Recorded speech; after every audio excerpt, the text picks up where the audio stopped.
we were discussing this with your compatriot Daniel Jeremiah last week about what does make a successful NFL quarterback who's been drafted or rated high or drafted in the first 2-3 rounds.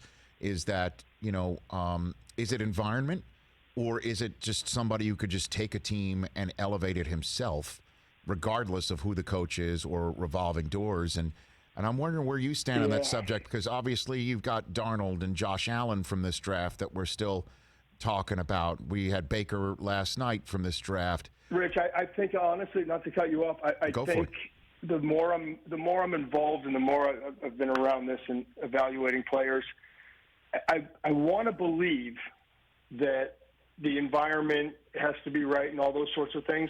But if you're using a number one overall pick, or if you're using a first-round pick, you're drafting a guy that you have to believe is going to kind of transcend everything else. He's going to bring the rest of your organization up to speed, like Andrew Luck did prior to the injury situations. Like, that was an awful roster, and look what he did with them.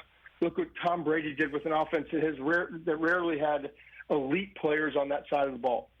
I mean, Joe Burrow comes in, you see it right away. Kyler Murray goes into Arizona, it's different. Daniel Jones goes to the Giants, and he's a good player, and there's hope, and you've got arguably the best back in the NFL behind him in Saquon Barkley. But already that you have to have a lot of things around him to be successful, right? I mean, I think it's very obvious. And you can go down the list. Like Baker, you have to have a lot of things around him.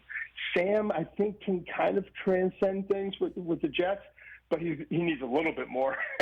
Josh Allen, you have to have everything around him like he has with the Bills. Like, there are just certain guys, Lamar Jackson, and I didn't see it at the time, and I'll be the first to admit it. I had him fifth on the quarterbacks that year behind Baker Mayfield, Sam Darnold, Josh Allen, Josh Rosen, and Baker Mayfield. And then Lamar was fifth on my list that year.